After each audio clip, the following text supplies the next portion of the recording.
Hello friends, இன்றைக்கி mutton கொழுப்பு எலும்பு கறியோட உருளைக்கிழங்கை நறுக்கி போட்டு வெள்ளை குருமா ரொம்ப சூப்பராக யூனிக்காக இருக்குங்க. பிரியாணிக்கு ஈக்குவலாக அவ்வளோ வாசனையாக இருக்கும். சப்பாத்தி, பரோட்டா, இட்லி, தோசைக்கு இல்லை ஒயிட் ரைஸோட கூட செம்மையாக இருக்கும். எங்கள் வீட்டில் எல்லாருமே இதை ஒயிட் ரைஸுக்கு எடுத்துக்குவோம். அவ்வளோ சூப்பராக இருக்கும். கரெக்டான அளவுகளோடு ஷேர் பண்ணியிருக்கேன். ஃபுல்லாக பார்த்து கரெக்டாக ட்ரை பண்ணுங்கள், சூப்பராக வரும். இதுக்கு ஒரு 300 கிராம் மட்டன் கொழுப்பு எலும்போடு சேர்த்து வாங்கிக்கோங்க. அதுக்கு ஒரு பெரிய உருளைக்கிழங்கு எடுத்துக்கலாம். தோல் சீவிட்டு நல்லா பெரிய சைஸாக நறுக்கிக்கணும். அப்போ தான் குருமாவில் கரையாமல் இருக்கும். சின்ன கிழங்காக இருந்தால் 2 வரைக்கும் எடுத்துக்கலாம். கொஞ்சமாக கருவேப்பிலை, கொத்தமல்லி, புதினா, ஒரு 100 கிராம் சின்ன வெங்காயம் சேர்த்தா நல்லாயிருக்கும். இது சின்ன வெங்காயம் தான் எனக்கு இங்கே பெருசாக கிடைக்கும், அதனால நான் அதுக்கு ஏற்ற மாதிரி எடுத்திருக்கேன். தக்காளி ஒரே ஒரு நல்ல பெரிய தக்காளி, சின்ன தக்காளியாக இருந்தால் 2க்கு மேலே எடுக்காதீங்க. தக்காளியோட அளவு கம்மியாக தான் இருக்கணும் குருமா, அப்போ தான் கலர் மாறாமல் இருக்கும். வதக்கி அரைக்க வேண்டிய மசாலா பொருட்கள்லாம் பார்க்கலாமா? இதுக்கு 2 டேபிள் ஸ்பூன் அளவுக்கு சோம்பு, ஒரு 5 பெரிய பல்லு பூண்டு, இஞ்சி பூண்டை விட அதிகமாக இருக்கணும். 2 மீடியம் சைஸ் இஞ்சியை நல்லா தோல் சீவிட்டு தட்டி எடுத்துக்கலாம். அரைக்கவும் வதக்கவும் ஈஸியாக இருக்கும். காரத்துக்கு இந்த குருமாக்கு பச்சை மிளகா மட்டும்தான், மிளகாய் பொடி கிடையாது. அதனால் உங்களுக்கு காரத்துக்கு ஏற்ற மாதிரி பச்சை மிளகாவோட அளவை எடுத்துக்கலாம். அதை இந்த மாதிரி கீரி எடுத்துக்கோங்க, வெடிக்காமல் இருக்கும். தேங்காய் ஒரு 1/4 கப்பு போதும், அதுக்கு மேலே எடுக்க வேணாம். இந்த குருமா கொஞ்சம் தண்ணியாக இருந்தால் தான் நல்லாயிருக்கும், இல்லாட்டி ரொம்ப திக்காக போயிடுங்க. 4 பேர் அளவுக்கு தாராளமாக இந்த குருமா சாப்பிட்லாம், ரொம்ப சூப்பராக வரும். இப்போ தாளிக்கிறதுக்கு கரம் மசாலா, பிரிஞ்சி இலை, பட்டை, கிராம்பு, ஏலக்காய் இதெல்லாம் எடுத்து வச்சுக்கோங்க. இன்னொன்று முக்கியமாக இதுக்கு இந்த பிரியாணி கரம் மசாலா, பட்டை, கிராம்பு, ஏலக்காய் இது 3 மட்டும் பவுடர் பண்ணி நான் வச்சுருக்கேன், பிரியாணிக்கு போடுற மாதிரி. இந்த பவுடர் போட்டால் குருமா ரொம்ப வாசனையாக அந்த ஒரு ப்ரௌன் கலர் ஷேடோட சூப்பராக வரும். நீங்கள் மிக்சர் ஜாரில் அரைச்சி கூட ஒரு 1.5 டேபிள் ஸ்பூன் வர அளவுக்கு ரெடி பண்ணிக்கோங்க. பட்டை, கிராம்பு, ஏலக்காய் அதை மட்டும் அரைச்சி ரெடி பண்ணிக்கோங்க. புளிப்புக்கு ஒரு லெமன் தேவைப்படும், அதையும் ரெடி பண்ணி வச்சுக்கலாம். இப்போ ஒரு குக்கர் எடுத்துக்கலாம். இதுலேயே முதல்ல மசாலா ஜாமான்லாம் வறுத்து எடுத்துட்டு அப்படியே கறியை போட்டு தாளிச்சிக்கலாம், ரொம்ப ஈஸியாக இருக்கும். முதல்ல எடுத்து வச்சுருக்க இஞ்சி, பூண்டு, பச்சை மிளகா, ஒரே ஒரு ஸ்பூன் எண்ணெய் போட்டு இதை போட்டு வறுத்து எடுத்துக்கோங்க. மீடியம் ஃப்ளேமில் அடுப்பு வச்சு ஸ்லோ ரோஸ்ட் பண்ணி எடுக்கணும். இந்த வறுக்கிற வாசனை தான் குருமாவுக்கு ரொம்ப முக்கியம். அதனால் பச்சை மிளகாய், இஞ்சி, பூண்டு நல்லாவே எண்ணெயில் வறுபட்டு வரணும். வறுத்ததுக்கு அப்புறமா எடுத்து வச்சுருக்க சோம்பை சேர்த்துக்கலாம். சோம்பும் நல்லா வாசனை வர வரைக்கும் வறுத்து எடுக்கணும், அப்போ தான் குருமா நல்லா டேஸ்ட்டாக இருக்கும். இந்த ஸ்டெப்பு மட்டும் கொஞ்சம் பொறுமையாக மீடியம் ஃப்ளேமில் வச்சு இந்த அளவுக்கு நல்லா செகக்கிற வரைக்கும் வறுத்து எடுத்து மிக்சர் ஜாரில் மாற்றிக்கோங்க.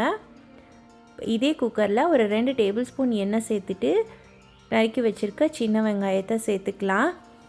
இப்போ இந்த எண்ணெயிலேயே புதினா, கொத்தமல்லி, கருவேப்பிலை இதெல்லாம் சேர்த்துக்கலாம். தேவையான உப்பு சேர்த்துக்கலாம். இந்த எண்ணெயிலேயே இந்த வாசனை ஜாமான்லாம் சேர்க்கும்போது ரொம்ப சூப்பராக இருக்கும் குருமா. ஒரு நிமிஷத்துக்கு இந்த வெங்காயம், புதினா, கொத்தமல்லி, கருவேப்பிலை எல்லாத்தையும் வதக்கி விட்டுக்கலாம். இதில் நம்ம பவுடர் பண்ணி வச்சுருக்கோம் இல்லையா, பட்டை, கிராம்பு, ஏலக்காய், அது ஒரு 1.5 ஸ்பூன் அளவுக்கு இந்த பொடி போட்டுக்கலாங்க. ரொம்ப சூப்பராக இருக்கும்.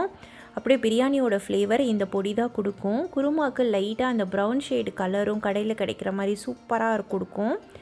ஒரு தக்காளியை க்ளீன் பண்ணி நறுக்கி வச்சுக்கலாம், அதை இதில் சேர்த்துக்கலாம். இப்போ இந்த தக்காளி, வெங்காயம், அந்த மசாலாலாம் கொஞ்சம் கனிஞ்சு வரணும். ஒரு 2 நிமிஷம் அப்படியே விட்டுருங்க. தானாகவே கனிஞ்சு எண்ணெய் பிரிஞ்சு வந்ததுக்கப்புறம் க்ளீன் பண்ணி வச்சுருக்கிற மட்டனை சேர்த்துக்கலாம். இந்த மாதிரி கொஞ்சம் எலும்பு கொழுப்போடு வாங்கிக்கிட்டால் குருமா நல்ல டேஸ்ட்டாக இருக்குங்க. போன்லெஸ்ஸில் பண்ணலாம், அவ்வளோவா இந்த குருமா டேஸ்ட் வராது. கொஞ்சம் எலும்போடு சேர்த்துக்கிட்டிங்கன்னா தான் இந்த குருமாவுக்கு ரொம்ப நல்லாயிருக்கும். மட்டனை இந்த மசாலாவோட நல்லா கலந்து விட்டுக்கலாம். ஒரு 2 நிமிஷம் வதக்கிட்டு அதுக்கப்புறமா தண்ணி சேர்த்துக்கலாம்.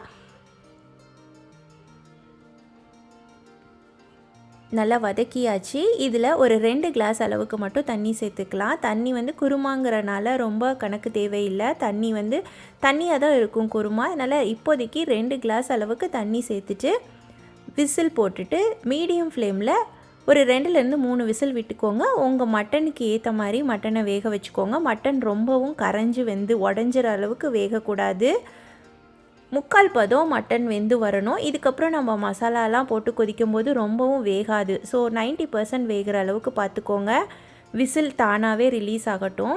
இப்போ வதக்கி வச்சுருக்க மசாலாவோட எடுத்து வச்சுருக்க தேங்காய், கொஞ்சமாக தண்ணி சேர்த்து இந்த பேஸ்ட் வந்து நல்லா ஃபைன் பேஸ்ட்டாக அரைச்சிக்கணும். இந்த பக்குவத்துக்கு நல்லா அரைக்கணும். திப்பியாக தேங்காய் அரையாமல் இருந்தால் குருமாவில் திரிஞ்சு வந்துடும். அதை கொஞ்சம் கவனமாக பார்த்துக்கோங்க. நல்லா ஃபைன் பேஸ்ட்டாக அரைச்சி எடுத்துக்கணும். இப்போ விசில் எல்லாம் அடங்கினோன்னே சூப்பராக மட்டன் வெந்து வந்திருக்கு. ஃபேட்டெல்லாம் பிரிஞ்சு எண்ணெயெல்லாம் பிரிஞ்சு தானாகவே இந்த சூப்பு கூட அப்படியே குடிக்கிற குழந்தைங்களுக்கு ரொம்ப நல்லாயிருக்கும். மட்டன் 90% வெந்துருச்சு.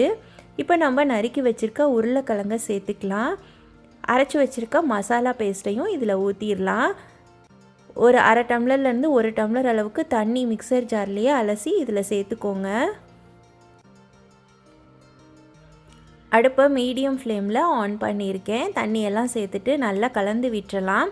2 ஸ்பூன் உப்பு ஆரம்பத்தில் சேர்த்துருக்கேன். இப்போ வந்து இந்த ஸ்டேஜில் உப்பு செக் பண்ணிக்கோங்க.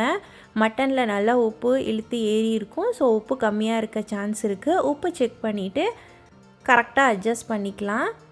இப்போ எனக்கு உப்பு கரெக்டாக இருக்குது. இந்த குருமா ஒரு 5லேருந்து 7 நிமிஷம் அப்படியே கொதிக்கணும். தேங்காயோட பச்சை வாசனை போயிட்டு உருளைக்கிழங்கு வெந்து வரணும். ஒரு 7 நிமிஷம் ஆகும். இப்போ நல்லா எண்ணெயெல்லாம் பிரிஞ்சு பச்சை வாசனை போயிடுச்சு. உருளைக்கிழங்கும் நல்லா வெந்திருக்கு. உருளைக்கிழங்கு கரைஞ்சிடக்கூடாது, அடிக்கடி செக் பண்ணிக்கோங்க. ஸோ அடுப்பை ரொம்ப வேகமாக வச்சிட வேணாம். இப்போ மட்டனும் நல்லா வெந்துருச்சு, கிழங்கும் நல்லா வெந்துருச்சு, மசாலாலாம் பச்சை வாசனை போய் பிரிஞ்சு வந்துருச்சு. இந்த ஸ்டேஜில் ஒரு லெமன் எடுத்து வச்சுருந்தோம் இல்லையா, அந்த ஜூஸை இதில் சேர்த்துக்கலாம். இந்த லெமன் தான் குருமாக்கு அந்த புளிப்பு கொடுக்கும் தக்காளியை விட. அதனால் உங்கள் சுவைக்கு ஏற்ற மாதிரி லெமன் ஜூஸை அட்ஜஸ்ட் பண்ணிக்கோங்க. கொஞ்சம் தூக்கலாக இருந்தால் தான் ரைஸுக்கு நல்லாயிருக்கும். இப்போ தாளிச்சிக்கலாம். இந்த தாளிப்பு தான் குருமாவை அடுத்த லெவல் ஃப்ளேவர்ஃபுல்லாக ஆக்க போகுது. சோம்பு, எடுத்து வச்சுருக்க பட்டை, கிராம்பு, ஏலக்காய், ஒரு பிரிஞ்சி இலை, கல்பாசி பூ கொஞ்சம் போட்டுட்டு கருவேப்பிலை, புதினா, கொத்தமல்லி இந்த எண்ணெயிலையும் போட்டு நல்லா வதக்கி எடுத்துட்டு இந்த குருமா தலைமையில் கொட்டினா அவ்வளோ வாசனையாக இருக்குங்க இந்த தாளிப்பு அது மேலே சேர்க்கும்போது. இப்போ சிம்மில் கொதிச்சிட்ருக்கு. இந்த தாளிப்பை இது கூட சேர்த்துடலாம். சேர்த்துட்டு ஒரே ஒரு கொதி வந்தால் போதும், ரொம்ப நேரம் கொதிக்க தேவையில்லை. ஆல்ரெடி கிழங்கு மட்டன்லாம் நல்லா வெந்துருச்சு. ஒரு கொதி வந்தோன்னா அப்படியே சப்பாத்தி, பரோட்டா, இட்லி, தோசைக்கு ஒயிட் ரைஸோட முக்கியமாக சாப்பிட்டு பாருங்கள். ரொம்ப சூப்பராக இருக்கும். உங்களோட சண்டே லஞ்சு ரொம்பவே ஸ்பெஷலாகிடும். வீட்டுக்கு கெஸ்ட் வந்தால் கூட இம்ப்ரெஸ் ஆகிடுவாங்க, கேட்டு வாங்கி சாப்பிடுவாங்க. குழந்தைங்களுக்கும் ரொம்ப பிடிக்கும். எங்கள் வீட்டில் இந்த குருமா எல்லாருக்கும். ட்ரை பண்ணி பார்த்துட்டு எப்படி இருக்குது அப்படின்னு சொல்லி கண்டிப்பாக கமெண்ட் பண்ணுங்கள். உங்கள் ஃப்ரெண்ட்ஸுக்கும் ஷேர் பண்ணி விடுங்க. Thank you friends. வேறு ரெசிபியில் பார்க்குறேன்.